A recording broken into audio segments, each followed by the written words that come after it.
మన పార్టీ కార్యనిర్వాహక అధ్యక్షులు కేటీఆర్ గారికి, శాసన మండలిలో ప్రతిపక్ష నాయకులు పెద్దలు గౌరవనీయులు మధుసూదనాచారి గారికి, శాసన మండలి వైస్ చైర్మన్ గౌరవనీయులు బండా ప్రకాష్ గారికి, వేదిక మీద ఉన్న మాజీ మంత్రివర్యులు, గౌరవ శాసనసభ్యులు, గౌరవ శాసన మండలి సభ్యులు, పార్టీ సీనియర్ నాయకులు, మాజీ శాసనసభ్యులు, ఉద్యమకారులు, జర్నలిస్టులు అందరికీ పేరు పేరున నమస్కారం.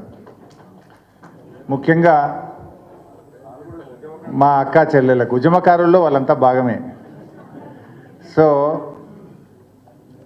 డైరీ ఆవిష్కరణ అంటే నాకు పాత రోజులు గుర్తొస్తూ ఉన్నాయి. వెనకట మా శ్రీనివాస్ గౌడ్ అన్న, దేవి ప్రసాద్ అన్న, స్వామి గౌడ్ అన్న, అసలు తెలంగాణ ఉద్యమంలో ప్రతి నూతన సంవత్సరంలో డైరీ ఆవిష్కరణ అంటే అవి ఉద్యమ కేంద్రాలుగా వెలిసిల్లినాయి.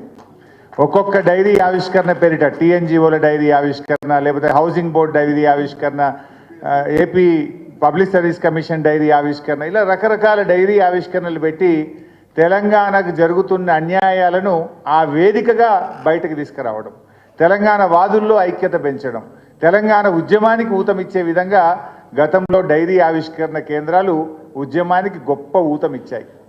ఈరోజు మన బీఆర్ఎస్ పార్టీ తరఫున ఈ డైరీ ఆవిష్కరణ చేసుకోవడం నిజంగా చాలా సంతోషంగా ఉంది. ఈ డైరీని తయారు చేసినటువంటి వారు చాలా బాగా చేశారు. వారికి హృదయపూర్వకంగా నేను ధన్యవాదాలు కూడా తెలియజేస్తా ఉన్నా. అదొకసారి ఇలా తిప్పుతూ ఉంటే డైరీలో ఆనాడు మన 14 ఏళ్ల ఉద్యమ ప్రస్థానం అంతా అక్కడ కనబడతా ఉంది. ఏమేమి జల పోరాటం కానీ, మన మిలియన్ మార్చ్ కానీ, సాగరహారం కానీ, కేసీఆర్ గారి మొత్తం లిస్ట్ అంతా కూడా అక్కడ ఒకసారి కళ్ళ ముందు కదులుతూ ఉన్నది. అదేవిధంగా ఇంపార్టెంట్ డేట్స్ కానీ, మన పార్టీ సాధించిన విజయాలు అన్నీ కూడా చక్కగా తయారు చేశారు. పార్టీ ప్రతి నాయకుడు, కార్యకర్త కూడా ఈ డైరీని తన వెంట పెట్టుకోవాల్సినటువంటి అవసరం ఉంది. అది ఉన్నదంటే మొత్తం మన పాత జ్ఞాపకాలన్నీ కూడా గుర్తొస్తాయి. చాలా చక్కగా ఈరోజు డైరీ ఆవిష్కరణ చేసినాం. నాటి డైరీ ఆవిష్కరణ కేంద్రాలు ఆ రోజు రాష్ట్ర సాధనకు ఉపయోగపడితే, నేటి డైరీ ఆవిష్కరణ మన తెలంగాణ రాష్ట్ర అభివృద్ధికి, తిరిగి బీఆర్ఎస్ను అధికారంలో తెచ్చుకోవడానికి, ఈ ప్రజల పక్షాన మనం నిలబడడానికి ఇవి ఎంతగానో ఉపయోగపడతాయి. సరే, ఈరోజు అన్ని విషయాలు పెద్దలు మాట్లాడారు. రేవంత్ రెడ్డి గారి ఏడాది పాలన అయిపోయింది.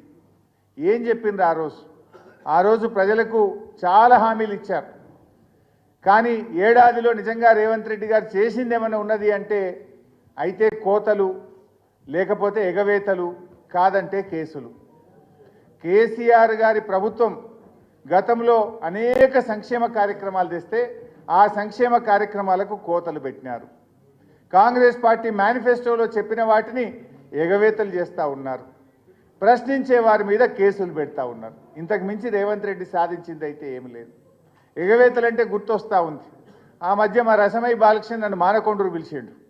నేను ఆడికి పోయి, రేవంత్ రెడ్డి నువ్వు రుణమాఫీ ఎగ్గొట్టినవు, నువ్వు తులం బంగారం ఎగ్గొట్టినవు, రైతు భరోసా ఎగ్గొట్టినవు, మహిళలకు మహాలక్ష్మి ఎగ్గొట్టినవు, వృద్ధులకు 4000 ఆసరా పెన్షన్ ఎగ్గొట్టినవు, ఇవన్నీ ఎగ్గొట్టినవు నాయన. నీ పేరు యనుముల రేవంత్ రెడ్డి కాదు, నువ్వు ఇప్పటి నుంచి ఎగవేతల రేవంత్ రెడ్డివి అన్న. అరే, ఎగ్గొట్టిండు అంటే కూడా తప్పేనా? ఇది అన్నందుకు ఆడ మానకొండూరులో నా మీద పోలీస్ స్టేషన్లో కేసు పెట్టారు. ఇప్పుడు నోటీసుల మీద నోటీసులు వస్తున్నాయి నాకు, రా పోలీస్ స్టేషన్ కానీ. ఎగ్గొట్టిండు అంటే ఇది తప్ప? నువ్వు ఎగ్గొట్టింది నిజం కాదా? నువ్వు కోతలు పెట్టింది నిజం కాదా? ఇదంటే రేవంత్ రెడ్డికి కోపం వస్తూ ఉన్నది. ఏం చేసినావు నాయన నువ్వేమన్నా అంటే పబ్లిక్ డైవర్షన్. ఇలా కేటీఆర్ గారి మీద కేసు పెట్టి, ఒక అక్రమ కేసు పెట్టి అన్యాయంగా ఇరికిచ్చే ప్రయత్నం చేసి ఒక పబ్లిక్ అటెన్షన్ డైవర్షన్. దీనికంటే ముందు లగచెర్ల రైతులను అరెస్ట్ చేసి 15 రోజులు లగచెర్ల పేరు మీద డైవర్షన్ చేసినావు. దానికంటే ముందు అల్లు అర్జున్ పేరు మీద డైవర్షన్ టాక్టిక్స్ చేసినావు. దానికంటే ముందు తెలంగాణ తల్లిని మార్చినా అని చెప్పి దాని మీద 15 రోజులు డైవర్షన్ టాక్టిక్స్. టీజీని టీఎస్ చేస్తున్నా అని ఒక డైవర్షన్ టాక్టిక్స్. తెలంగాణ ఎంబ్లం